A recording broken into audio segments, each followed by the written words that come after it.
qu'il incarne, qui lui importe, d'où je dis je défends ce principe de la responsabilité individuelle et collective. Ce que je fais, je dois être conscient de l'impact positif comme négatif que cela peut peut avoir sur la collectivité. D'où tout à l'heure, je dis les valeurs vont être principalement l'éthique, la probité, l'éthique, la morale. Si on n'est pas conscient de ça, c'est qu'on on posera des actes, malheureusement, qui vont impacter négativement la collectivité. Donc à ce niveau, je dis, tous ceux qui vont être élevés en dignité dans cette nation devront avoir ces principes-là. Est-ce qu'il y a des mécanismes que vous avez prévus pour veiller à ce qu'il n'y ait pas de dérapage? Parce que c'est quand même des êtres humains qui seront à la tête des institutions, qui vont les gérer. Ceux qui se mettront en dehors, mais comme c'est une république, chacun jouera sa partition. Ce n'est pas à moi de rappeler à l'ordre. Parce que justement, je prône la séparation de pouvoir. À ce moment, chacun va jouer sa partition. J'ai dit dans mon programme, je convoque la République. Ce n'est pas un seul individu qui gère la République. C'est ça le problème. Pendant 35 ans, 90, 2000, 25, jusqu'ici, on nous fait croire que c'est une seule personne qui doit être le surhomme. C'est lui qui décide. D'accord. C'est lui. Voilà. Moi, je dis non.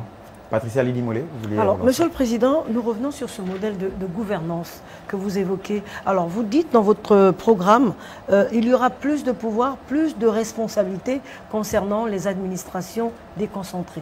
Ça voudrait dire qu'aujourd'hui, on parlerait de décentralisation. Cette décentralisation, on peine quand même à la mettre en œuvre. Quels moyens disposerez-vous pour pouvoir justement rendre cette décentralisation effective? Tout à l'heure, je disais le premier pilier de mon programme, c'est la vision. Et les 9 axes du programme que je présenté en 2023 portaient sur l'offre. L'offre politique qu'est aujourd'hui la République au travail. Les piliers de mon programme, les 9 piliers, portent sur un support. Ces 9 piliers, en fait, sont animés par une dynamique alternative.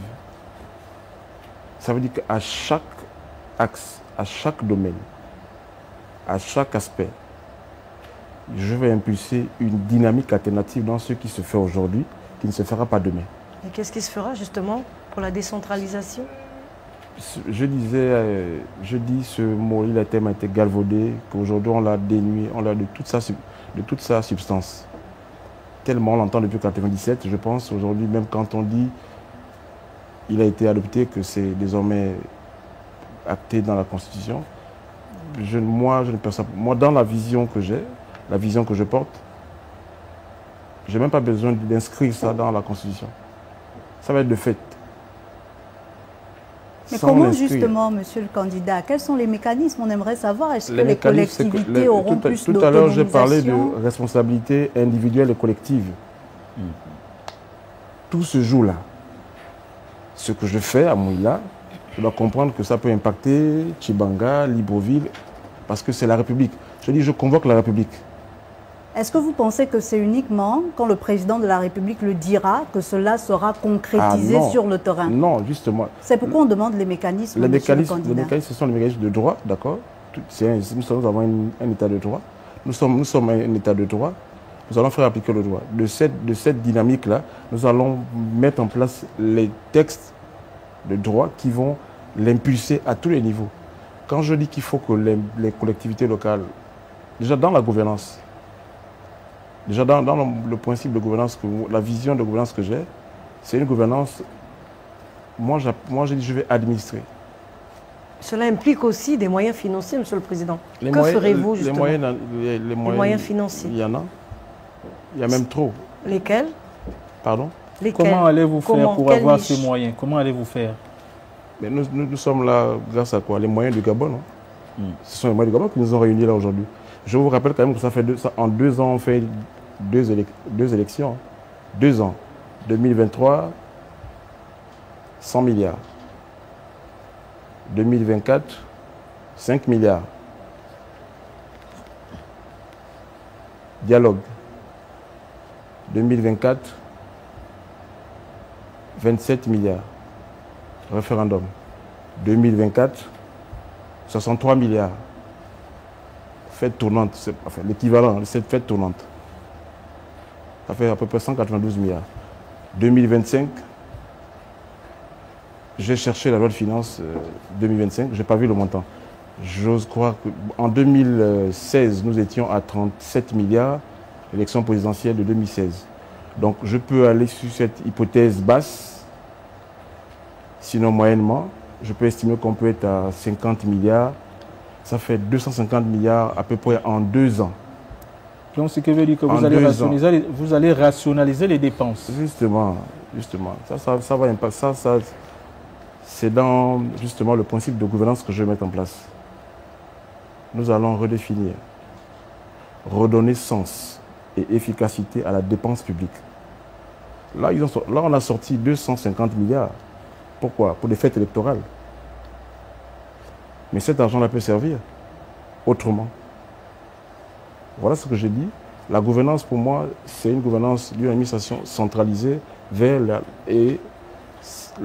jusqu'à celles qui sont décentralisées. Je ne vais pas gouverner avec les gouverneurs, les ministres, comme on dit là, le président et les membres du gouvernement. Non. Moi, je vais administrer.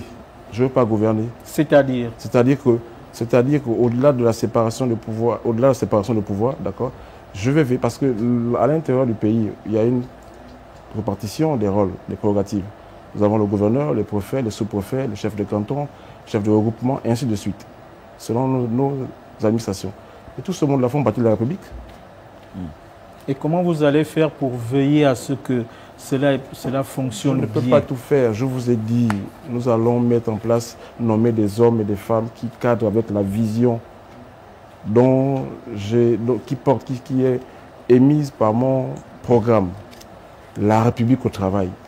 Ça ne dit pas Axel Ibinga au travail. La République doit se mettre au travail. Tout le monde, chacun à son niveau. Pourquoi aller être derrière des gens pour surveiller s'ils font le travail ou pas? Dans ce cas, pourquoi vouloir travailler? Enfin, ces hommes et ces femmes-là qui vont être élevés en dignité dans la nation, je pense que, pas que je pense, ça c'est une certitude, je prends un engagement. Ils seront nommés parce qu'on aura justement vérifié leurs aptitudes à assumer cette fonction. Alors, à ce moment-là, le principe justement de choix, le principe de nomination, naturellement, quand on parle d'administration décentralisée, on parlerait d'élection. D'accord? Mais même malgré l'élection, c'est la République qui est en jeu. D'où je dis, par exemple, moi, à mon niveau, si moi, à mon niveau, je souhaite qu'il y ait des bornes pour moi, mais ce sera valable pour ces élus locaux, et ainsi de suite. Celui qui se mettra en dehors, mais il va devoir reprendre de ses actes. Alors, Monsieur le Président, Monsieur le Président, vous parlez justement de la République au travail. Vous avez dit tout à l'heure que les Gabonais ne travaillaient pas assez. Combien d'heures comptez-vous que les Gabonais soient efficaces dans le travail pour que ce travail, justement, porte des fruits? Avant d'aller sur les heures de travail, on va d'abord... Il y a un préalable. Lequel? D'accord. Les Gabonais travaillent dans quelles conditions? Quand on a eu coupure, là, dans le noir, il n'y avait même pas de lampes LED pour nous éclairer. Quelqu'un aurait pu venir agresser le candidat là, et comme ça, on remettait la lumière et voilà, il y a un drame. Dans quelles conditions nous travaillons? Voilà un exemple palpable. Il faut d'abord revoir les conditions de travail avant de demander plus aux Gabonais. Et comme je dis, il y a un robinet là qui va être fermé après le 12 avril. Cet argent-là, qui coûte depuis 35 ans, on va l'orienter là où il faut et comme il faut. Alors, en matière de politique, parlez-nous un tout petit peu de l'État régalien que vous comptez mettre en place. Oui. C'est un État qui ne se mise pas dans tout. À tout va. Non. C'est un État qui va se limiter à ses missions régaliennes. Mettre en place des conditions d'attractivité. jouer son rôle de garant des institutions et laisser la partition aux autres. Et justement, monsieur le candidat, dans cet État régalien, vous parlez de l'immigration et vous dites clairement, le constat c'est celui-là, les frontières au Gabon sont poreuses, mais quelle est votre stratégie pour permettre finalement à cette hémorragie d'être stoppée au lendemain du 12 avril? Premièrement, diagnostic. Identifier les poches. Est-ce que vous pensez qu'aujourd'hui elles ne sont pas identifiées? Il y a une commission nationale des frontières qui réunit, qui réunit certains pays de la sous-région. C'est le jeu au ministère de l'Intérieur. Après, le problème du Gabon, c'est qu'on fait des choses comme si c'était une affaire personnelle. Avant déjà, jamais je n'ai vu un rapport de cette commission-là. Est-ce que vous êtes allé chercher, monsieur le candidat? C'est la chose publique. On doit rendre public. Pourquoi on doit chercher? Déjà, même pour ce programme, il a fallu chercher des choses, chercher des chiffres. Tout au Gabon cherche. Qu'est-ce que vous allez proposer? Tout sera rendu. Je convoque la République.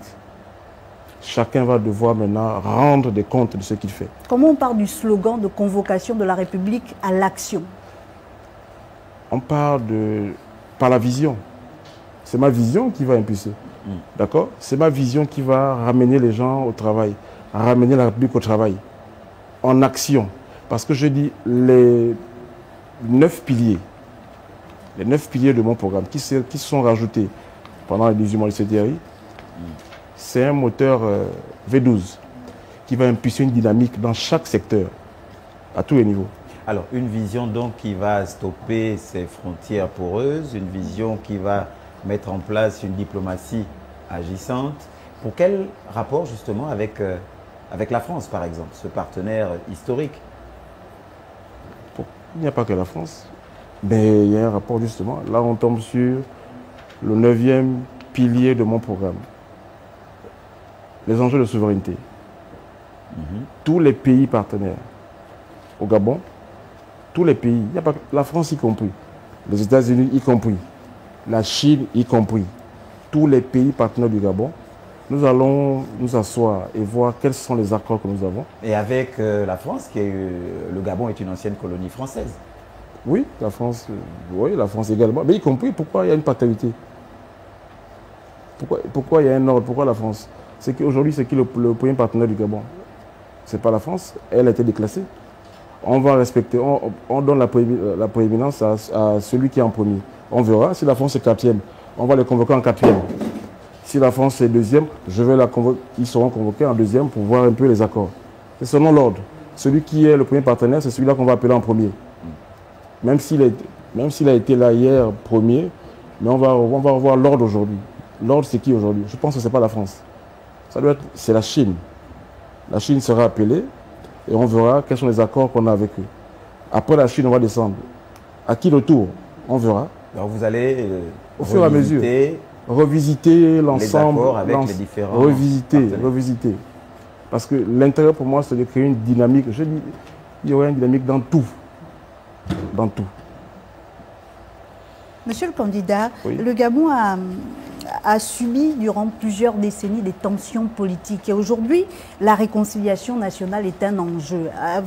Dans votre projet de société, quelle est l'approche ou quelle est la place que vous mettez à la restauration, que vous accordez à la restauration de la confiance entre Gabonais? La justice.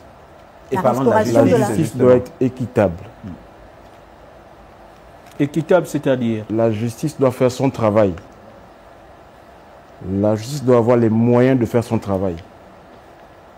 Libérer la justice, coupons les chaînes pour que la justice puisse travailler. Je dis tout à l'heure que je veux des limites. Je veux avoir des marqueurs. Moi, président de la République, je veux pouvoir me dire que je n'ai pas le droit de faire ce que je veux. Parce qu'il y a une justice qui est là. Parce qu'il y a une presse qui est là. Ce n'est pas parce que je suis président que la presse doit me cajoler dans tout ce que je fais. D'accord. Monsieur le candidat, en fait, dernière question. En fait, ce qu'on veut savoir, c'est que on veut savoir une stratégie concrète. Quelle est la stratégie concrète que vous aurez? Je vous dis, tout part de la vision. Oui, en fait, nous sommes là aujourd'hui parce qu'il y a une vision. Oui, en fait, concrètement, si vous voulez une justice indépendante, oui, la population veut une justice indépendante. Naturellement. Qu'est-ce que vous allez faire? Dites aux populations ce que vous allez premièrement, faire. Oui, concrètement, pour que la justice soit indépendante. Premièrement, il faut d'abord diagnostiquer. Est-ce qu'elles ont toutes les ressources pour travailler? Est-ce qu'elles travaillent dans des conditions? Moi, je sais que non. Parce que je vais de revoir tous les départements. Hein. Non, c'est pas du tout. Pas que la justice. Non, il n'y a pas que la justice. Ce projet est chiffré. Non, ce programme est chiffré. C'est un programme. S'élève à combien? Ce programme est chiffré. On avance. Ce programme est chiffré.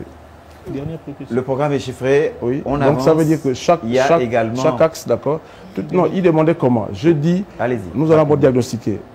Pour que notre justice soit efficace, il faut bien que, justement, là aujourd'hui, pourquoi on vous demande votre travail aujourd'hui, que vous faites ce soir-là, il fallait bien qu'on mette dans des conditions, qu'on vous donne des micros, qu'on vous donne des, je sais pas moi, qu'on vous maquille, peut-être même des vêtements, parce qu'en principe, j'espère que la Gabon Télévision a prévu pour vous une loge pour vous habiller, c'est au cas où. Il faut bien les conditions, d'accord? Secret professionnel. Sans conditions, c'est pas un secret, c'est le service public. On doit tout mettre en place, d'accord? Sans conditions de travail, vous ne pouvez pas être assis là, monsieur. Donc c'est la même chose à tous les niveaux, avant de réclamer, dans ma dynamique alternative, avant de réclamer des choses, parce que je ne veux pas qu'on dise, monsieur le président, vous voulez qu'on fasse ça, mais alors que nous n'avons pas de conditions. Donc avant de leur exiger cette dynamique que je veux là, je dois m'assurer que les conditions dans lesquelles ils travaillent, tout est réuni. Et toutes ces conditions, vous les mettrez en place quand? Est-ce que ça prendra 1 an, 2 ans? Je vous ai dit qu'en 2 ans, on a sorti 250 milliards. Puisque c'est un robinet qui va être fermé. Et là, c'est en 2 ans. Mais je vous dis, ça fait 35 ans que ce robinet coule. Vous pensez qu'il n'y a pas d'argent au Gabon? L'argent y est. Donc tout le monde sera arrosé pour qu'il y ait des conditions de travail dans tous les secteurs de l'administration gabonaise. D'accord. Allez, on parle argent, on va parler économie. Et justement, vous avez des piliers qui concernent l'économie. Vous parlez de souveraineté économique. Ce sera après la transition. Élection présidentielle du 12 avril 2025. La Haute Autorité de la Communication vous propose, mercredi 21h30, le débat de la présidentielle. Du jeudi 3 au 10 avril à 21h30, un candidat, un projet. Ordre de passage. 3 avril, Channing Zenaba Nyinga. 4 avril, Alain-Claude Bilibinze. 5 avril, Thierry Yvon Goma. 6 avril, Alain Simplice Bungwere. 7 avril, Axel Stoffen Ibinga. 8 avril, Brice Clotaire Oligingema. 9 avril, Joseph Lapensée Essingol. 10 avril, Stéphane Germain Iloko Boussengi. Et le 12 avril, la grande nuit électorale. L'élection présidentielle du 12 avril 2025 en direct sur tous les médias publics. Un candidat, un projet. Et nous sommes toujours avec Axel Stoffen Ibinga et on va évoquer les questions économiques. C'est avec Patricia Lydie Mollet. Alors, vous avez ce pilier, l'un des piliers où vous parlez de souveraineté économique. Qu'entendez-vous par là? Allez. Un pays doit être souverain. Notamment quand je parle du travail. C'est une république d'abord qui est souveraine, dont elle n'a pas besoin d'aller, dont elle n'est pas attachée par ses ambitions, ses velléités d'indépendance et surtout de développement pour sa population. La souveraineté dont vous parlez, économique, elle repose, c'est le 9e pilier de la dynamique alternative que je vais impulser. Mais elle se renvoie à l'axe 4 de mon programme, l'économie. La souveraineté économique dont je parle, c'est quoi? C'est aujourd'hui, c'est se dire, est-ce qu'aujourd'hui on est libre de faire ce qu'on... Est-ce qu'on est libre? Est-ce que sommes-nous libres aujourd'hui dans la gestion des ressources de notre sous-sol? Sommes-nous libres? On va voir la question. Sommes-nous libres? Je ne suis pas aux affaires. Je serai aux affaires. D'accord. Je m'interroge encore. Mon programme a beaucoup plus d'interrogations. Vous savez que je ne peux pas savoir tout aujourd'hui, là où je suis. Donc, par exemple, quand je pose la question, sommes-nous libres aujourd'hui d'en jouir de nos ressources, oui ou non? On le verra, on le saura. Je dis, les premiers partenaires, en ordre, nous allons voir qu'est-ce qui a été signé. Est-ce que vraiment on est libre de... Est-ce que ça a été fait de façon à garantir une souveraineté pour le Gabon ou pas? Et là, à ce moment, si ce n'est pas le cas, la dynamique va agir. Patricia? Oui, Monsieur le Président, vous le dites bien, la dynamique va agir, justement, cette souveraineté économique. On sait quand même qu'aujourd'hui, le Gabon dépend beaucoup de l'extérieur. Dans votre programme, vous dites qu'on doit maîtriser nos ressources pour garantir notre indépendance et ne pas être sous influence extérieure. Qu'est-ce que vous allez faire exactement? Déjà, je vais arrêter l'endettement. Vous faites comment pour stopper l'endettement? Je vais arrêter l'endettement. Comment? Comment? Je ne vais plus emprunter. Parce qu'il y a de l'argent au Gabon. Mais les précédentes Il y a dettes de que nous l'argent avons, au comment Gabon. vous allez faire? Si vous êtes... Pardon? Les précédentes dettes, la dette intérieure On va et payer. extérieure, On parle, comment vous allez la Nous payer? allons Plus de payer 7 000 milliards. 8 000 milliards, nous allons payer. Je vous dis, demain, il y a un document qui va sortir. J'attendais de passer ici et je vais donner cet élément-là à l'ensemble des Gabonais. Est-ce que vous avez une stratégie de désendettement? Oui, oui, nous l'avons. Faites-nous la connaître. Déjà sur le programme que je propose, l'arbitre au travail, sur 7 ans, nous allons dégager 8 000, nous allons dégager 8 000 milliards. D'accord? Rien qu'en termes de... Le budget, déjà, le budget de ce programme, c'est 5 600 milliards, ce programme-là. Aujourd'hui, quand on voit la loi de finances de 2025, elle ne comporte pas d'endettement dedans, 2025. C'est sur la base de la loi de finances de 2025 que j'ai calculé, évalué chaque axe de mon programme, qui sera rendu public aux Gabonais demain. Mais les Gabonais vous regardent ce soir. Est-ce qu'il faudrait-il qu'ils vous attendent demain? On ne sait pas où vous trouvez. Dans quel quartier vous serez? Est-ce que c'est dans la capitale gabonaise ou à l'intérieur du pays? Vous avez une tribune ce soir. Oui. Est-ce qu'il faudrait qu'ils s'endorment comme ça sans savoir? J'ai dit, j'ai évalué le budget, d'accord? Je l'ai évalué. Non, mais ils le sauront. Nous allons en parler là, d'accord? C'est plusieurs axes. Je dis, ce budget, il est chiffré, d'accord? J'ai chiffré ce programme. Ce programme, il s'élève à 5 583 milliards. Sur 7 ans. Sur la stratégie de désendettement. Oui. Oui. C'est justement assainir les finances publiques. Comme tout à l'heure je l'ai dit au début, nous allons redonner sens et efficacité à la gestion des finances publiques. Alors, Monsieur le Président, justement, vous parlez justement de réduire la dépendance aux devises étrangères et aux institutions financières. Oui. Qu'est-ce que vous allez faire exactement? C'est éviter les emprunts à tout va. L'adage qui dit, lorsqu'on se regarde, on se désole, lorsqu'on se compare, on se console. Est-ce dire qu'aujourd'hui, cette collaboration avec les institutions financières n'aura plus lieu? Notre souveraineté est entachée. Vous ne voyez pas ça? Aujourd'hui, quelqu'un peut se lever et dire, voilà, le Gabon vaut une note de C, B ou E, et ça y est, tout le monde tombe sur le Gabon comme si on n'avait pas de ressources. Rupture avec les partenaires financiers, FMI, Banque mondiale, non, nous allons... AFD. Non, je dis simplement, nous allons stopper l'hémorragie de l'endettement. On va ramener ça à l'échelle d'un individu, d'un compatriote gabonais qui nous écoute. Je suis payé à 1 million. D'accord. Mes charges ne doivent pas dépasser 35% de mon salaire. Sinon, ça pose un problème. Est-ce qu'un pays peut se développer sans l'endettement, monsieur le candidat? Surtout qu'on parle d'investissement. Et pour revenir sur le cas du compatriote, il y a certains qui vont à la banque prendre des crédits. Vous m'avez pas laissé terminer. Les Gabonais nous écoutent. Attention. Sans emprunter, ils nous écoutent. Développer. Oui. Les Gabonais nous écoutent. Ils veulent comprendre. Tout à fait. Laissez-moi faire comprendre. Aidez-moi à faire comprendre aux Gabonais ce que j'ai à dire. Allez-y. Il est payé à 1 million. D'accord. Il a un salaire, il a des charges. Naturellement, la ménagère, le gardien, le cuisinier, et j'en passe. Mais toutefois, ces charges ne doivent pas excéder 35%. C'est la règle, c'est à l'échelle d'un individu. Lorsqu'elle excède 35%, il y a un problème. Il va s'endetter. Premier cas, le Gabon aujourd'hui, est-ce qu'on vit au-dessus de nos moyens? Je dis oui. Pourquoi? Parce que certains ont choisi d'être dans leur zone de confort. Ce compatriote qui est payé 1 million, s'il a un projet où il a besoin de financer 3 000, il a besoin de 3 millions pour financer son projet, il faut que dans ce cas, il fasse une épargne. Il revoit son train de vie, d'accord? Il décide de mettre en épargne bloquée 250 000 francs par mois. Il va laisser passer la ménagère, le gardien et autres. Il va d'abord se serrer la ceinture. En mettant 250 000 francs par mois, en une année, il a 3 millions. Sans emprunt. Sans emprunt, il a 3 millions qu'il a pu mettre dans un compte séquestre ou dans un compte bloqué, une épargne bloquée. En une année, il a 3 millions. Et là, il peut investir sans aller s'endetter.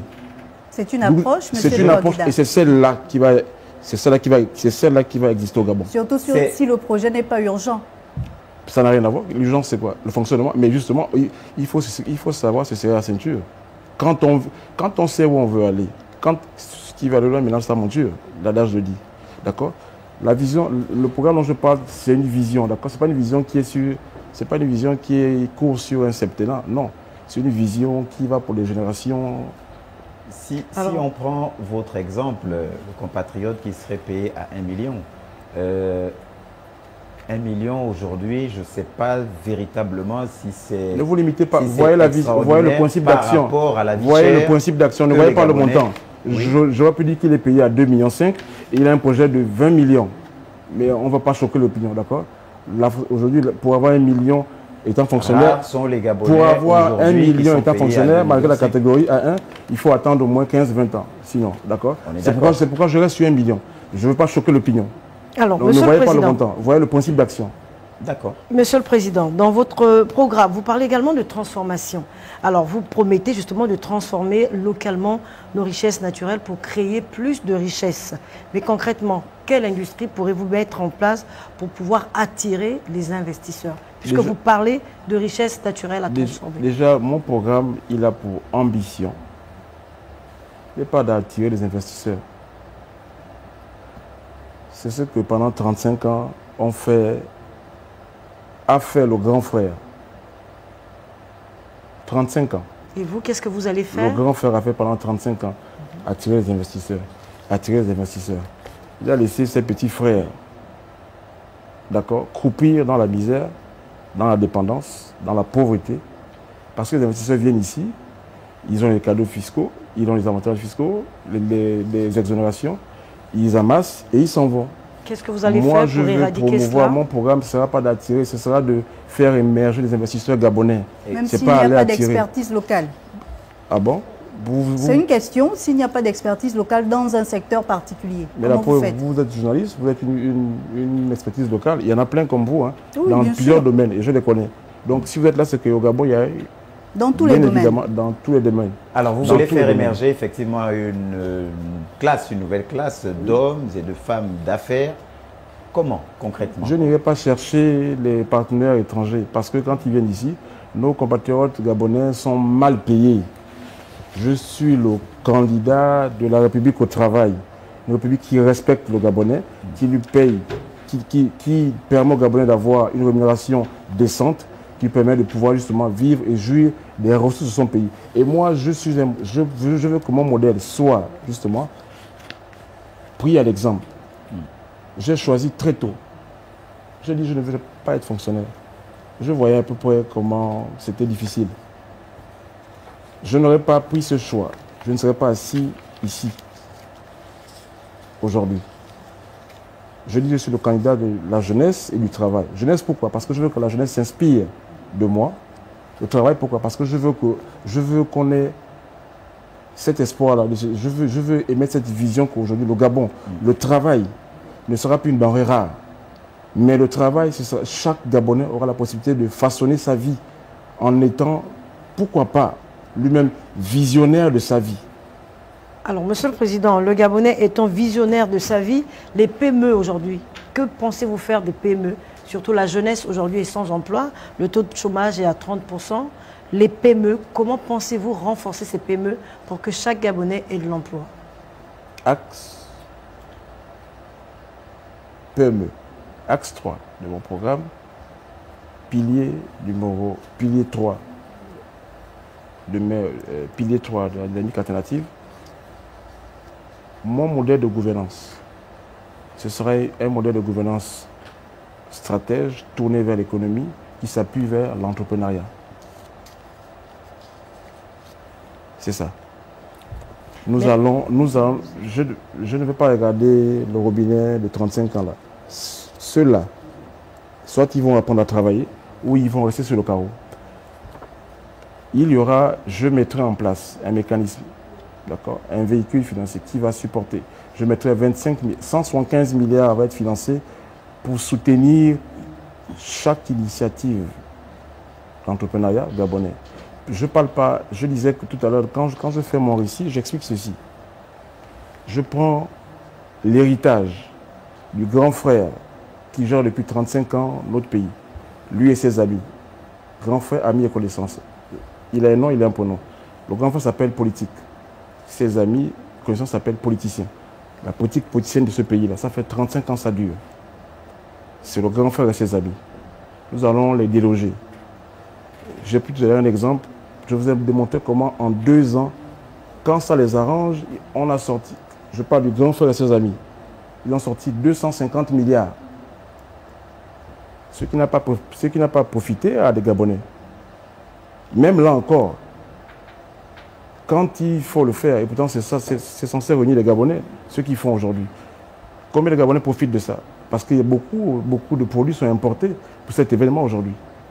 Moi, je dis quoi par rapport à ça? Je mettrai 25 milliards, 175 milliards sur 7 ans, qui va être un pilier. Chaque Gabonais, parce que moi, je veux promouvoir le travail. Je disais que par rapport à leur héritage, qui est de 104 partis politiques, je vais faire émerger dans le tissu économique local. Nous allons identifier les entreprises à forte valeur ajoutée et à fort potentiel. Je vais faire émerger 104 grandes entreprises, pas entrepreneurs. Mais alors, justement, on sait quand même que l'accès au crédit reste tout de même difficile pour ces PME gabonaises. Alors, quel plan, justement, de financement allez-vous mettre en œuvre pour pouvoir faire croître ces entreprises? Qu'est-ce qui a fait qu'aujourd'hui, beaucoup de Gabonais n'ont pas pu se lancer les affaires? On va vous dire, vous avez une idée brillante, un projet vraiment alléchant, vous avez une banque, là, ils vont vous dire, il faut que vous ayez au moins 3 ans à porter des bilans. Vous allez avoir une banque, ils vont vous dire, il faut un apport.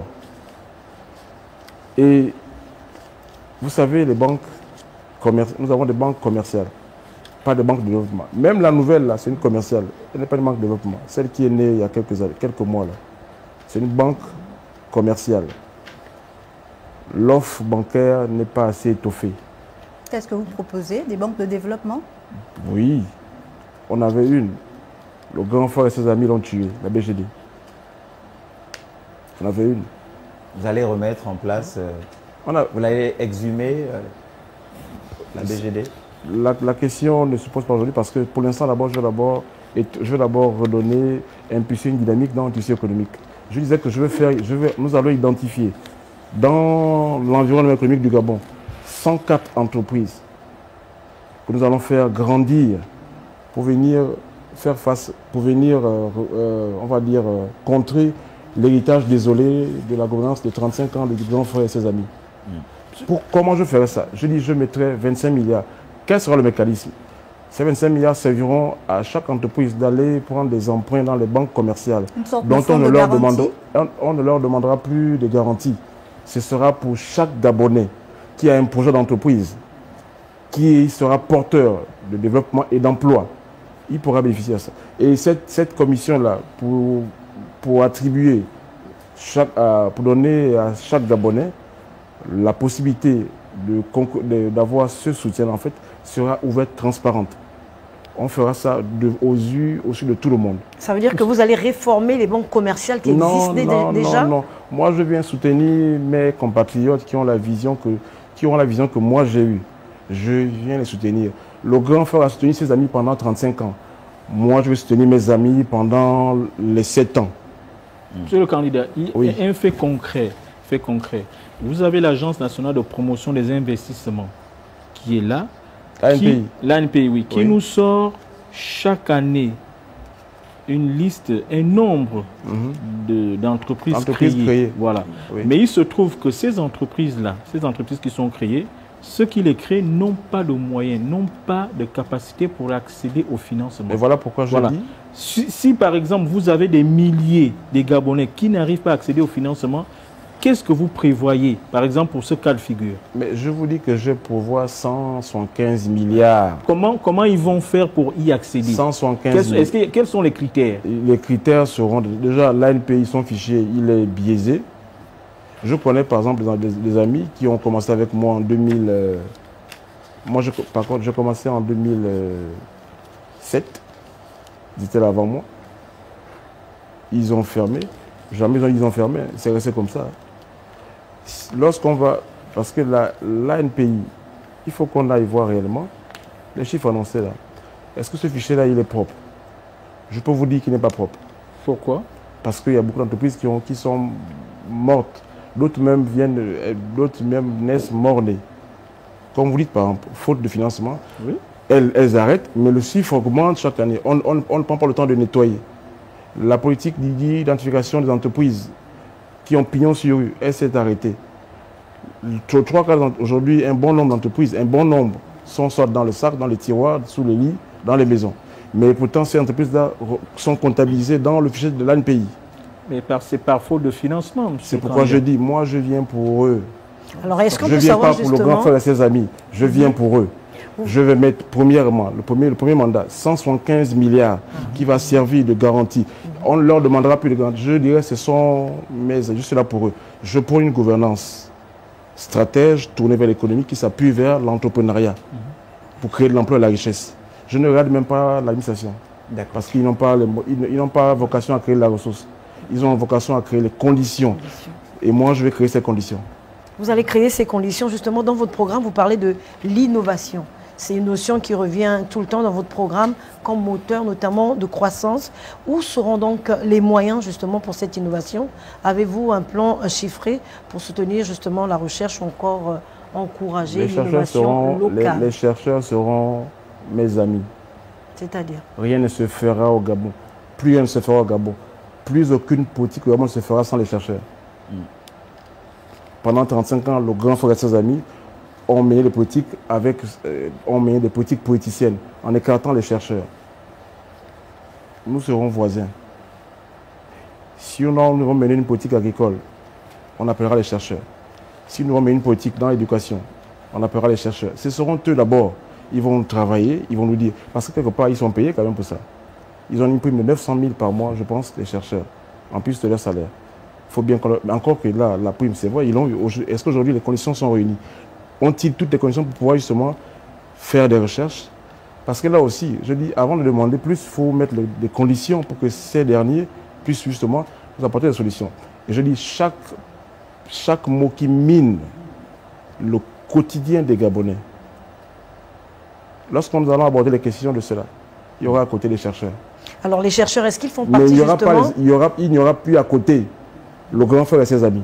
Les chercheurs dont vous faites état justement, est-ce que ces chercheurs font partie justement de cette fédération et de corporation professionnelle dont vous parlez tant dans votre programme? Non, après, il faut comprendre qu'il y a une pyramide de compétences, d'accord, dans chaque pays. D'accord? Chacun a son pan. Naturellement, les chercheurs, c'est une corporation. D'accord? C'est une corporation. Quand je parle de fédération et corporation, je dis quoi? Il n'y aura plus au Gabon, puisque je compte mettre en place 175 milliards pour soutenir l'emprunt des Gabonais. Je lance déjà un appel à tous les Gabonais, de l'étranger, diaspora, comme étant ici à Libreville, pour ceux qui auront des projets, avec réellement. Ce ne sera pas comme on fait là, un jeune, un métier, ou non. Moi, je ne cherche pas à créer des entrepreneurs. Je veux faire émerger des chefs d'entreprise qui vont créer de l'emploi. Pas un entrepreneur. L'entrepreneur, quand les taximans, là, je suis content pour eux, mais quand l'argent vient, c'est pour lui-même.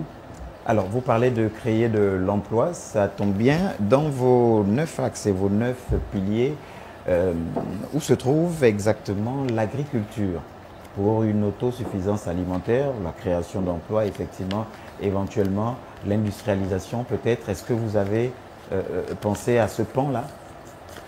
7e pilier de mon programme. C'est un enjeu de souveraineté. Je dis souveraineté alimentaire. Elle est là-bas. Alors, souveraineté alimentaire, comment? Comment? D'accord? Nous avons tout au Gabon, des ressources. Les chercheurs seront à côté. Vous savez, le président de la République n'a pas cette vocation de tout savoir, comme on fait quoi aujourd'hui. Déjà, c'est une fonction qu'on va désacraliser. Parce qu'il faut aussi qu'il dorme, le président de la République. Il ne peut pas être là tout le temps, regarder tout faire, c'est pas possible. Moi, je veux dormir demain. Mais vous serez quand même à la tête de l'État, donc dormir non, un peu ça moins. veut dire qu'il doit... Non, je dis bien, je convoque la République. Ce n'est pas un individu, ce sont des hommes. Monsieur le candidat, Oui. Au niveau de l'agriculture, dans votre programme, vous parlez des pôles. Oui, des zones agricoles. Des zones agricoles regroupées. Justement. Dans votre programme, nous avons vu que vous avez regroupé certaines provinces. Le Goué maritime, le moyen de Goué, l'Angouni et la Nyanga. Oui. Le Goué Lolo, le Goué Lolo, le Haut-Goué. Oui. Le Walentem, je ne sais plus, en tout cas 5 zones. D'accord. Le Goué Vindo. Oui, Voilà. voilà. 5 zones. Oui. Maintenant, les chercheurs, mes amis de demain, pas ceux-là, les chercheurs. Quels seront leurs rôles par rapport à ça, justement? Mais ce sont des chercheurs, ils sont payés pour ça. Ils ont tous les jours la prime de chercheurs. C'est tous les mois. Maintenant, ils vont travailler. On va travailler pour mettre ensemble la République au travail. Et ce sera pareil pour l'industrialisation, la diversification de l'économie, tiens. Déjà, moi, je promeux plus ou moins... Je ne promets pas... Je ne cherche pas à promouvoir les petites et moyennes entreprises. Je veux promouvoir les petites et moyennes industries. Je prends un exemple. Nous avons des établissements au Gabon, primaires, secondaires. Nous avons des corps armés. Nous avons les structures hospitalières. Nous avons l'hospitalière, j'en passe. Nous avons les entreprises aujourd'hui qui ont des équipements professionnels, des vêtements professionnels. Tout ceci est importé. On importe les chemises des établissements de nos enfants, les écoles. On importe cela de l'étranger et ça va être ça, on vient les vendre ici à nos enfants. Ils payent ça, on les vend. Moi je dis quoi? Ça va s'arrêter.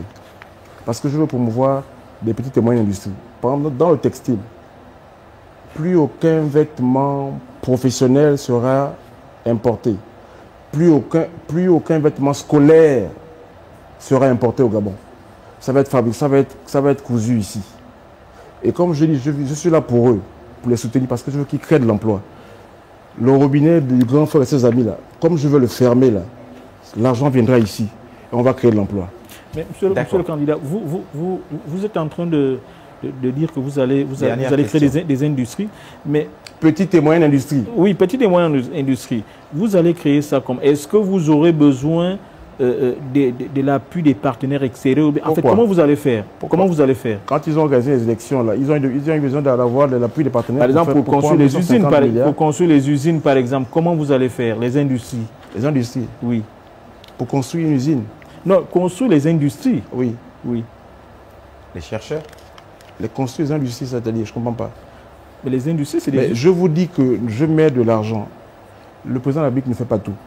Il porte une vision, d'accord? Il envoie un signal, chaque compatriote le perçoit. Je dis que dans l'environnement économique du Gabon, les Gabonais, il y a des intelligences confondues dont vous n'avez même pas idée.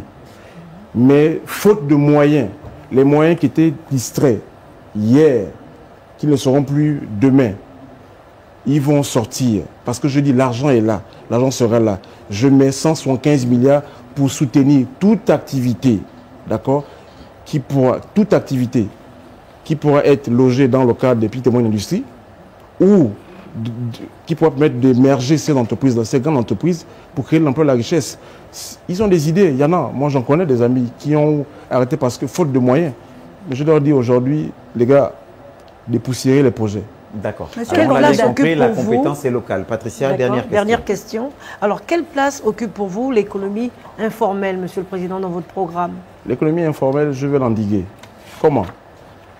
J'ai dit au Gabon, il n'y aura plus au Gabon une activité commerciale, une entreprise qui ne soit pas réunie dans sa fédération d'entreprise, dans sa fédération.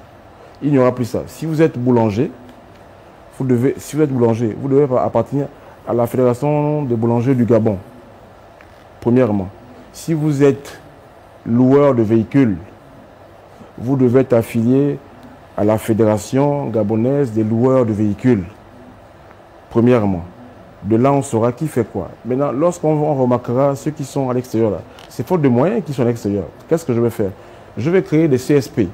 C'est quoi un CSP? Centre de services partagés. Le jeune Gabonais qui a du talent, qui est mécanicien, mais qui n'a pas les moyens d'avoir l'outillage, l'outil mécanique, nous allons mettre en place des CSP par commune, département. Ça veut dire que ce CSP, c'est quoi? C'est un hangar avec tous les équipements, où il y aura plus ou moins un régisseur. Alex, pas Axel, Alex, il est mécanicien. Son oncle a une voiture, d'accord, qui est en panne. Il s'est fait enregistrer au CSP. Là-bas, il y a tout l'outillage, il y a les ponts élévateurs, il y a les clés. Il va là-bas et tout, il paye. Ça fait que le problème des garages de fortune là, va être réglé parce qu'il ira au CSP. Là également, il sera identifié. Il sera logé dans la catégorie des entrepreneurs, pas des chefs d'entreprise, parce que je veux bien stratifier. Et à ce niveau, nous allons indiquer comme ça chaque secteur informel en mettant en place des CSP en fonction de leur corps de métier. Alors, secteur Centre de informel, services partagés. secteur informel, vous avez pensé à ces jeunes Gabonais, parfois étudiants, qui se lancent dans la friperie. Tout ça, ça fait partie également de l'économie La informelle. friperie, Est-ce que vous allez les accompagner? La friperie, je crois que je vais m'inspirer de nos frères du Sénégal qui ont décidé de stopper un peu. Parce que ça fait un peu trop, disons. Ça aide beaucoup de jeunes aujourd'hui. Ça aide beaucoup, oui, mais après on peut trouver un moyen, d'accord. C'est aussi comme si on venait de verser dans nos pays. Vous savez, est-ce qu'aujourd'hui on arrive à consommer tout à fait? Parlons bien de jeunes Gabonais. Hein. Mais pourquoi vous voulez qu'ils soient seulement des flippers? Pourquoi? Moi, je leur demande de rêver plus. D'accord. Allez, plus loin, Stéphane, plus grand. Le temps imparti au volet économique est passé. On passe du côté de la régie et on va parler société, culture et sport. Élection présidentielle du 12 avril 2025. La Haute Autorité de la Communication vous propose, mercredi 21h30, le débat de la présidentielle. Du jeudi 3 au 10 avril à 21h30, un candidat, un projet. Ordre de passage. 3 avril, Channing Zenaba Nyinga. 4 avril, Alain-Claude Bilibinze. 5 avril, Thierry Yvon Goma. 6 avril, Alain Simplice Bungwere. 7 avril, Axel Stoffen Ibinga Ibinga. 8 avril, Brice Clotaire Oligui Nguema. 9 avril, Joseph Lapensée Essingol. 10 avril, Stéphane Germain Iloko Boussengi. Et le 12 avril, la grande nuit électorale. L'élection présidentielle du 12 avril 2025 en direct sur tous les médias publics. Un candidat, un projet. Nous sommes toujours avec Axel Stoffen Ibinga. Et nous allons parler social. Justement, vous avez un axe prioritaire, la famille. Avec vous, Marielle Biot. Oui, Martial, avant d'arriver sur la famille, on commencera peut-être par la vie chère. Et dans votre projet de société, vous proposez une prospérité partagée. C'est bien cela, monsieur le candidat. Mais alors, un obstacle se dresse, celui du coût très élevé de la vie. Il ne suffit pas d'avoir un emploi pour y échapper. Vous conviendrez avec moi. Que proposez-vous pour améliorer le pouvoir d'achat des Gabonais?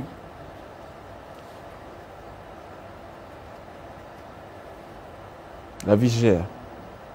Souvent, on ramène ça à la nourriture. Il y a le logement, il y a le transport. Je n'ai pas précisé. J'ai parlé d'améliorer le pouvoir d'achat. Je dis souvent, on ramène ça. Déjà, la vie chère, pour moi, c'est déjà qu'il faut que l'État mette en place des structures, d'accord, une bonne politique de transport national pour que le transport ne soit pas trop cher. Il faut que l'État, d'accord, puisse également revoir notre système éducatif pour que ces Gabonais ne sortent pas de là pour aller dans le privé. C'est ça la vie chère aussi. La vie chère, c'est le courant, le prix du kilowattheure. Pourquoi c'est aussi cher? La vie chère, c'est le sable qui coûte 240 000. Pourquoi? La vie chère, c'est le gavet qui coûte 460 000. Pourquoi? Qu'est-ce que vous comptez faire pour aider les Gabonais? Il y aura une dynamique alternative à ce niveau-là. Parce qu'il y a des TF au Gabon. TF, c'est une métaphore. Hein. Nous allons faire quoi pour lutter contre la vie chère? Déjà, il y a un problème. L'État subventionne pas mal de secteurs et qui profite à tout le monde, même les plus aisés. Je prends mon cas. J'ai un véhicule, je suis autonome, mais je profite de la subvention du carburant. Mon compatriote qui n'a pas de voiture, qui ne paye pas le carburant à la pompe, d'accord, Lui, il ne sent pas ça vraiment, parce qu'en plus, l'État, par rapport à la politique nationale du transport, ça ne marche pas. Est-ce que vous comptez arrêter avec les subventions? Oui, on va réguler ça en fait. Il y a la subvention sur la farine de blé par exemple. Oui. Le coût du pain pourrait augmenter. Vous luttez contre la vie chère en supprimant certaines subventions? Non, on aimerait comprendre j'ai pris l'exemple du carburant. L'État subventionne également le carburant? Oui, mais pour qui? Ces messieurs-là qui roulent en grosse mécanique, V8, V12, l'État subventionne leur carburant. En quoi ça profite à ma grand-mère ou à mon grand-père ou à mon neveu qui ne travaille pas, qui est à l'intérieur du pays, qui n'a pas de V8? Tout comme ils subventionnent les chauffeurs de taxi. Qui subventionne qui les subventionne? En carburant. Pardon? En carburant? Oui. Mais c'est une activité professionnelle, d'accord. Vous êtes sûr que tous les Gabonais prennent le taxi? Non. Mais ça veut dire quoi? C'est simple, c'est une bonne question. Qu'est-ce qui se passera? Nous allons réorienter les subventions. De quelle manière? L'État, déjà on va absorber, il y aura une fusion-absorption, il n'y aura plus Sogatra et Translob. Il n'y aura plus de serpents en deux têtes au Gabon. Je vois pas, ça ne marche même pas. Mais serpent à une tête, comme c'est le cas avec la SEG, ça pose problème. Non, la SEG, le problème là-bas, c'est d'abord la gouvernance, c'est la gestion, et puis c'est la latence des autorités du grand frère pendant 35 ans, qui n'a pas su regarder ce que faisait son ami qui a eu la concession sur 20 ans. Monsieur le candidat, si on revenait sur la vie chère, parce qu'il y a des populations à l'intérieur du pays qui vous regardent. Oui, la vie chère, et qui aimeraient savoir, est-ce qu'une fois élu le 12 avril, le coût de la vie va baisser? Oui, il va baisser. Comment? Question. On parle de quoi d'abord? Je dis la vie chère, c'est un ensemble de secteurs. Mais oui. Parce que quand on parle, c'est ça, parce que quand on parle du coût de la vie, le coût de la vie, c'est tout. C'est l'eau, c'est le courant, c'est le logement, c'est la construction, c'est l'hôpital. Et on aimerait savoir comment, dans tous ces secteurs, comment ça va baisser. Surtout que nous ne produisons pas. C'est le panier de la ménagère. Qui subit les importations. Mais déjà, par exemple, on prend un cas de figure. Prenons un cas de la construction.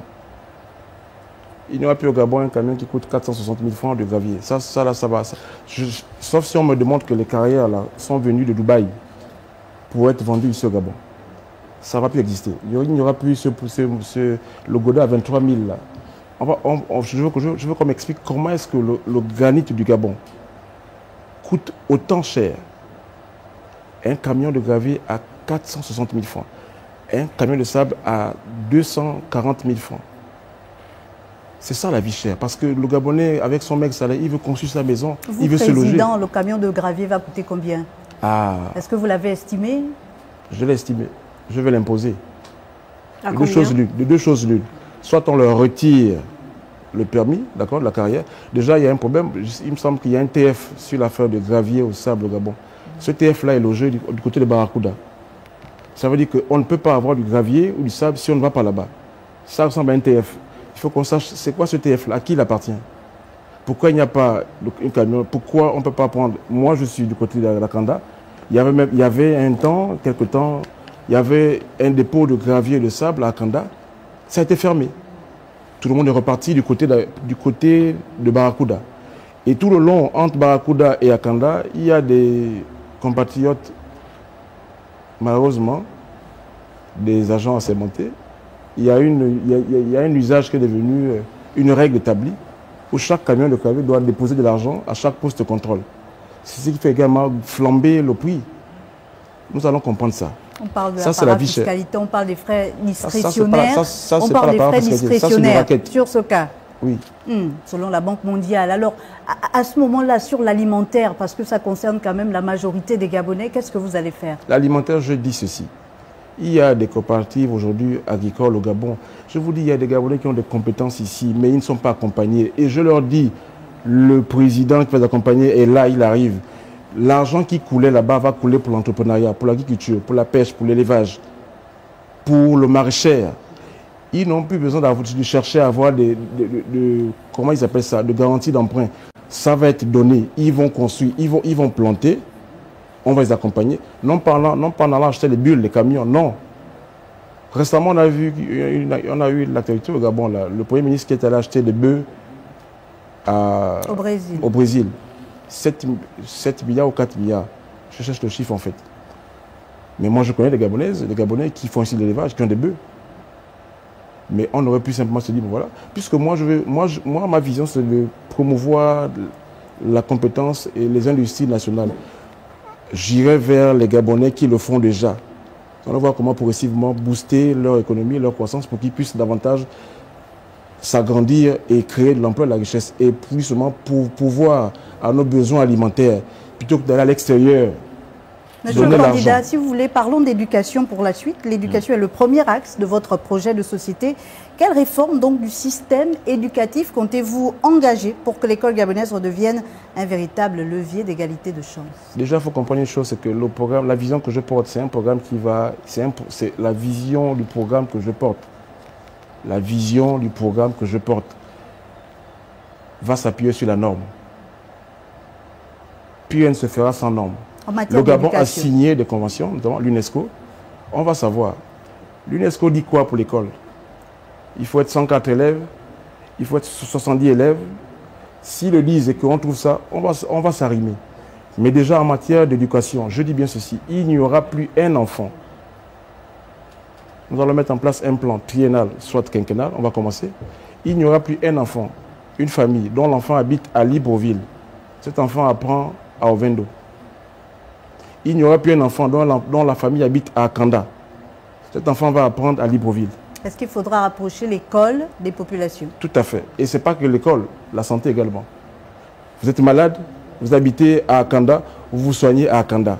Dans toutes les spécialités. Vos enfants habitent à Akanda avec vous, ils vont habiter à Akanda. Dans tout, selon les différents programmes, que ce soit le pré-primaire, le scolaire et le lycée. Ce sera ça désormais. Ça veut dire que même pour le transport qu'on mettra en place pour les élèves, ce ne sera plus compliqué. Ça va tourner sur place dans la ville. Voilà ce que je ferai dans l'éducation, mais tout en s'appuyant sur la norme. Parce que je dis, que dit l'UNESCO? Nous allons mettre ça à plat. Est-ce que l'UNESCO dit qu'au Gabon, par rapport à ce qu'on a signé comme engagement, l'école publique doit avoir 85 élèves, 74 élèves en salle de classe? Si l'UNESCO le dit, parce qu'on a signé ça, si on a signé ça, qu'ils le disent, on va sortir de cet accord-là. Et si l'UNESCO dit qu'il faut 30 élèves par salle de classe, mais que vous avez une insuffisance en établissement, le temps pour vous de rattraper le nombre d'établissements qu'il faudra, comment on fait? Est-ce que vous sortez d'abord de l'engagement avec l'UNESCO ou est-ce que vous poursuivez quand même en étant dans l'illégalité? Je suis là parce que j'ai eu une vision. Nous l'avons compris, monsieur le candidat. Cette vision crée les moyens. La vision appelle les moyens. La vision. Le grand frère et ses amis ont une vision d'organiser en 2 ans, organiser les élections en 2023, en 2024, les référendums et autres.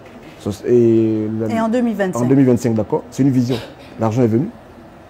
Vous dites que vous allez promouvoir les petites et moyennes industries, mais il faudrait former les Gabonais. On parle beaucoup d'inadéquation, formation, emploi. Quand on parle de la question du chômage, à votre niveau, est-ce que vous allez mettre en avant la formation professionnelle?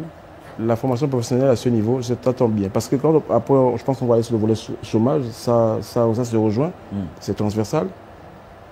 C'est qui le chômeur? Selon l'OIT. Un compatriote diplômé qui a été formé et qui n'a pas d'emploi. Qui n'a pas d'emploi. D'accord? C'est ça le chômeur. Oui. On dit 40% des jeunes Gabonais. Là, on voit ça sur la toile. D'accord? 40% des jeunes Gabonais sont chômeurs.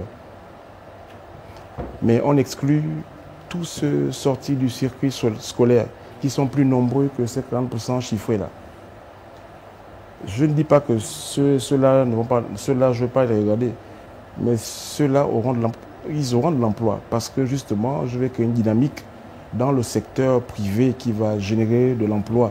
Je vous dis que je mettrai 175 milliards, 175 milliards uniquement qui va soutenir dans l'entrepreneuriat, pas dans la politique politicienne.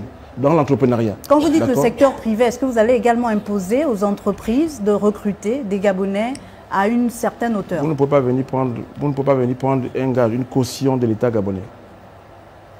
Je dis, je ne veux pas promouvoir des entrepreneurs. L'entrepreneur doit avoir son compte. Je veux promouvoir des chefs d'entreprise pour créer de l'emploi. Récemment, il y a eu un concours. En l'année dernière, il y a eu 60 000 participants à des concours, toutes écoles confondues. 56 000 sont restés sur le carreau. sur le carreau. Parce qu'il n'y avait pas assez de place. Ces 56 000 là, je leur dis, on arrive.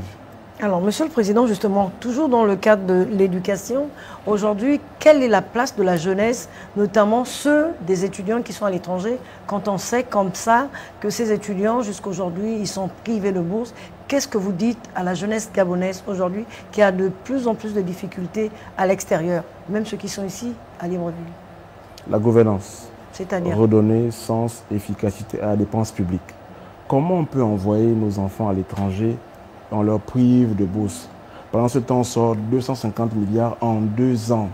Mais ces étudiants vous écoutent aujourd'hui. Que pensez-vous faire pour ces étudiants? Le robinet là sera cassé, fermé. Vous pensez que c'est une affaire d'il y a 2 ans seulement? Je préfère faire court. Je dis 35 ans quand je parle. D'accord. Je dis je suis né le 27 février 81, d'accord, à ce niveau. À 90 est arrivé le multipartisme, d'accord. Le grand frère et ses amis ont décidé de gérer désormais le pays en se partageant les rôles, les prérogatives, les avantages. Ça fait 35 ans que ça dure, ce n'est pas 2 ans. Mais je me limite à 2 ans. Je fais un bilan à mi-parcours sur 2 ans. D'accord. Je vous dis, imaginez un peu si en 2 ans on a pu sortir 250 milliards. Combien moi je vais faire sortir en 7 ans pour nos Alors, Gabonais qu'est-ce que vous étrangers? dites justement à ces étudiants aujourd'hui, ce soir? Cela ne va plus exister. Plus aucun Gabonais. Ne me parlez pas d'argent parce que l'argent y est. Je vous ai monté un schéma là. L'argent, il y a l'argent. Il faut juste réorienter la dépense publique là où il faut, comme il faut. Marielle? Dans le secteur de la santé, que comptez-vous faire? Parce que là-bas, en plus de l'infrastructure, il faut également former des médecins spécialisés, mais aussi la problématique des plateaux techniques. Plus que 5 minutes, Marielle. C'est la même chose. Le robinet sera cassé. D'accord? Qu'est-ce que nous allons faire? Comme je l'ai dit tout à l'heure, vous habitez à Kanda. Si vous voulez voir un dentiste, vous le verrez à Kanda. Si vous voulez voir un ophtalmologue, vous le verrez à Kanda. Je vais même plus loin. Vous êtes à Tchibanga. Vous voulez voir un dentiste, vous le verrez à Tchibanga. Vous voulez voir un ophtalmologue, vous le verrez à Tchibanga. Aujourd'hui, qu'est-ce qui se passe? Dans certaines provinces, notamment l'Ogooué-Maritime, qui est la capitale économique de notre pays, lorsqu'il n'y a pas de médecins spécialisés là-bas, qu'est-ce qu'ils font? Ils ont des antennes là-bas qui sont censées recenser le nombre de patients d'attente. Quand le quota est atteint, ils descendent sur Port-Gentil. C'est normal ça? Non, c'est pas normal. Pourquoi? Parce que justement, il n'y a pas de structure d'accueil pour que ces compatriotes aillent là-bas pour aller exercer leur profession. De la même manière que je dis, lorsque vous vivez à Libreville, on doit vous soigner à Libreville. Quand vous vivez au Vendo, on vous soigne au Vendo. Vous vivez dans l'Ogooué-Maritime, on vous soignera dans l'Ogooué-Maritime. Il y a la question, monsieur le candidat, j'essaie d'aller au pas de course, de l'eau et de l'électricité. Vous avez évoqué... On dit le candidat. On dit candidat ou on dit le président? Parce qu'en ce moment, il n'y a pas de président. Là. Oui, il y a on pas dit candidat ou président? Vous êtes tous candidats de toutes les façons. Alors, monsieur le candidat, sur la question de l'eau et de l'électricité, vous l'avez évoqué tout à l'heure, les délestages, on ne les compte plus dans la journée. Pour avoir de l'eau au robinet, c'est une véritable denrée rare. Dans votre projet de société, vous parlez de barrages hydroélectriques, notamment sur les chutes de l'Impératrice. C'est à Fougamou, dans le sud du Gabon, et d'un mix énergétique. Est-ce que ce ne sont pas là des solutions calquées sur ce qui se fait déjà? Non, parce qu'à l'époque, comme ça a été annoncé avec le grand frère pendant 35 ans, durant, quand c'est sorti, c'est allé, ils se sont amusés avec. Et comme on n'est pas pareil, on n'a pas le même âge, on n'est pas de la même génération, moi j'ai un regard tourné vers l'avenir. Et à ce niveau, ce qui va être annoncé va être fait. À court, moyen et long terme, comment vous réglez la question des délestages? Nous allons remédier. Déjà, la solution qui a été trouvée là, comme je dis souvent, vous êtes sûr que si on avait réuni les chercheurs gabonais, à qui on paye de l'argent pour chercher là, si on avait réuni les ressources gabonaises, elle nous aurait conseillé d'aller prendre le bateau turc là, qui coûte des milliards à l'État gabonais. Qu'est-ce que vous allez proposer? Je vais m'appuyer sur mes amis, pas ceux-là, mes amis. D'accord? Le temps des recherches avec... Ce n'est pas des recherches. Tout est prêt. Les études sont faites. La SEG, c'est là. C'est le plan de gouvernance. Justement, qu'est-ce que vous prévoyez pour la SEG? Nous allons dépoussiérer. Qu'est-ce que vous prévoyez pour la SEG? Moi, je souhaite même que ce bateau-là retourne. Ça nous coûte cher. La SEG. La SEG, la Société d'énergie et d'eau du Gabon. Oui. Qui gère le secteur la réformer d'abord. Qu'est-ce que vous prévoyez? Nous allons d'abord faire une audit d'abord. Aujourd'hui, la SEG, il y a une pyramide inversée. Nous avons des cadres comme ça. des agents, des techniciens comme ça. C'est un problème. Comment voulez-vous? Ils ont Vous juste allez dans l'inverser, vous allez inverser on la va pyramide. l'inverser. On aura des cadres comme ça et des techniciens comme ça. Pour justement endiguer le problème de la fourniture, la connexion des réseaux et autres. Et c'est pareil dans la plupart des administrations gabonaises. Hein. Les entreprises parapubliques, très souvent, les cadres sont comme ça, les agents opérateurs sont comme ça. On va inverser. Est-ce que vous allez séparer la gestion secteur eau et électricité? Le problème n'est pas de... C'est les départements aujourd'hui. Pourquoi vous voulez créer des ressources de dépenses? C'est un département d'électricité, un département eau. Pourquoi forcément vouloir scinder? Après, c'est pour dire que voilà, il faut tant de milliards pour telle entreprise. Tant... Non, on va faire... Il y a un département pour eau, un département d'électricité, et on assainit, on inverse la courbe pour que les choses aillent mieux, simplement. Alors, le logement pour le vous Gabonais. parlez de l'État-providence dans votre projet de société. Est-ce qu'il n'est pas en inadéquation avec votre vision de la République au travail? Non, c'est ciblé. L'État-providence rejoint un axe de mon programme où on parle de la solidarité. Je prends 4 figures. Aujourd'hui, je suis là parce que mes parents m'ont mis au monde, je suis en bonne santé et je peux être là, je peux servir demain le pays. D'accord? Combien de compatriotes ont des situations malheureusement tristes qui ont mis au monde des enfants qui sont venus des malformations? Donc ces derniers eux-mêmes supportent tout cela. Moi, j'étais victime d'un drame quand j'étais plus jeune. Mon père a perdu, il y a eu un naufrage. J'ai perdu 11 de mes petits frères, confondus, ma famille. À aucun moment, il y a eu un soutien. Récemment, Esther Miracle, des parents sont partis, les enfants sont restés seuls aujourd'hui. Ces enfants-là, qui s'occupent d'eux? Qui s'occupe de ces enfants-là? Mais pourtant, l'argent sort pour autre chose. Donc moi, je dis par rapport à ça, c'est ciblé, c'est pas tout azimut. C'est peut-être l'occasion de parler de la couverture sociale, justement. Oui, justement. Là-bas aussi, il faut dépoussiérer. Parce que quand je parlais tout à l'heure, nous avons parlé de la vie chère, de les subventions. Je disais que le fichier de la CLAMGS, c'est un fichier qu'il va falloir mettre à nu. On va l'ouvrir et voir un peu. J'expliquais ceci. La CLAMGS, par rapport au social, à quoi ça sert d'aller subventionner les fragments qui coûtent 1200? On dit que le compatriote doit payer 2000 et quelques, c'est subventionné. Là où il a plus besoin, là où c'est plus cher, on lui dit non, débrouillez-vous là-bas, vous payez ça, c'est pas pris en charge. Ça, c'est un peu malin, hein, mais c'est pas être bien malin. C'est pas bien malin. Nous allons inverser ça. C'est-à-dire que moi, je préfère dire à mon compatriote, mes amis de demain, que vous allez payer quand même 1200. Oui, payez ça.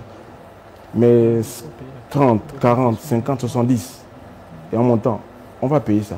Que ferez-vous pour le logement des Gabonais? L'État n'a pas vocation à créer des logements, premièrement. Je parle de l'État. Là, on tombe sur les principes d'État. L'État régalien. L'État, son rôle, c'est de mettre en place des conditions, d'assainir l'environnement, afin de permettre justement l'attractivité de chaque secteur d'activité. J'en viens. Non, c'est important. Non, allez-y, terminez. Déjà, je vais m'attaquer au prix du gravier, du sable, du ciment. L'acquisition justement d'un terrain. J'en viens. Sans relance. La CNI est sur ma ligne de mire. La CNI. Elle a échoué. Voilà une entreprise qui a confié le rôle de construire nos logements sociaux. Elle n'a pas d'usine à parpaing. Elle n'a pas de carrière de granit. Elle n'a pas de carrière de sable. Elle n'a même pas de permis forestier pour avoir du bois pour pouvoir fabriquer des portes. Elle n'a même pas d'usine de menuiserie et bénisserie. Comment va-t-elle fournir des maisons à moins de coûts aux Gabonais? Elle a échoué. J'en viens. Je vais créer la Sovafim, Société de valorisation foncière immobilière. Celle-ci sera chargée uniquement de valoriser les terres dans l'ensemble du territoire. Dans votre projet, oui. Vous voulez poursuivre? Allez-y. Ok, dans votre projet de société, dernière question, effectivement, Martial avait commencé par la famille et ce serait bien, on l'a vu, elle occupe une place particulière dans votre projet. Peut-être nous dire quels sont les mécanismes pour que cette famille soit recentrée dans la société gabonaise. Nous allons mettre en place des, des mesures incitatives pour les familles composées, d'accord, c'est-à-dire les couples, les mariés. Parce qu'il faut aussi inciter les Gabonaises et les Gabonais à se marier parce qu'il y aura des avantages là-bas. Et pour les familles monoparentales? Oui, monoparentales, d'accord. Justement, je dis d'abord, en plus également, elle également, monoparentale, nous allons mettre en place, à partir du moment où une famille, d'accord, est dans la détresse, l'État a le devoir, qu'elle soit monoparentale ou famille composée, l'État a le devoir. Là où il y a une détresse, le rôle de l'État n'est pas de regarder à distance et puis de venir, on va dire quoi, instrumentaliser la misère de son compatriote. Ou quand on fait quelque chose, on amène la caméra pour filmer, que j'ai fait la tôle, j'ai refait la maison, j'ai filmé, j'ai refait son salon, j'ai donné les médicaments. Ça, là, déjà même ça, la presse, ça ne va pas exister. Hein. Ce genre de reportage-là, ça ne va plus exister. Où on va filmer des gens qu'on filme parce qu'ils sont à la détresse. Vous allez venir apprendre aux journalistes à faire leur travail? Non, ce genre de reportage-là, ça c'est l'instrumental. On ne peut pas instrumentaliser la misère du peuple comme ça. C'est pas bien, c'est méchant de le faire. D'accord. Déjà, j'ai une détresse, vous venez me filmer et ça passe à la une. Dans ce cas, il faut améliorer leurs conditions. On l'a bien compris. Axel Stophen Ibinga, merci en tout cas d'avoir répondu à nos questions et d'avoir explicité aux Gabonais ce que vous entendez faire pour eux si jamais vous étiez élu au soir du 12 avril 2025.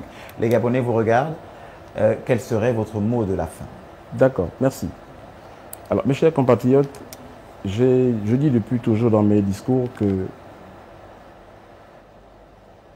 le Gabon, c'est un héritage à nous tous. Notre père nous l'a légué. Nous sommes 9 enfants. Les 9 provinces. Lorsque, à l'échelle d'une famille, lorsque le parent décède, il y a que les enfants doivent désigner un mandataire, celui qui va gérer les biens de papa, pour donner à ses frères. Lorsqu'il va tirer l'argent dans le compte de papa, il donne à ses frères, afin que ces derniers perçoivent justement juste des ressources, des biens de papa, l'héritage de papa. Et cet héritage, depuis 35 ans, est distrait. Parce que le grand frère, nous avons eu un premier grand frère qui était là, mais qui est parti en... Papa est parti en 90. Le grand frère qu'on a désigné est venu en 90. Ensuite, il a amené ses amis et connaissances, les politiciens. Lui-même s'appelle politique, les autres c'est politicien. Depuis 90 jusqu'à maintenant, il gère les ressources de papa et nous on n'a pas... Tout va mal dans nos vies. Lorsque ça arrive dans une famille, les 8 autres frères vont décider destituer, d'aller voir le juge pour que ce dernier, le grand frère-là, on lui retire la gestion de nos ressources. J'ai dit ça fait 35 ans que le grand frère nous malmène avec ses amis, alors que tout va mal dans le pays. L'héritage de papa, nous ne l'avons pas tous comme il faut. Je dis, nous avons la possibilité d'aller voir qui le doit pour que, après le 12, le grand frère ne nous malmène plus.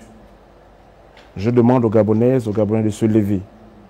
Ceux qui se considèrent comme héritiers, fils du Gabon, héritiers du Gabon, nous avons tout ici. Ceux qui ont fait le constat que le grand frère s'amuse avec notre argent. Je prends un exemple. En 2 ans, ils ont sorti 250 milliards. C'est le grand frère et ses amis. La politique politicienne. Allons-y le 12, leur arracher le mandat là. Je vous remercie. Merci à vous.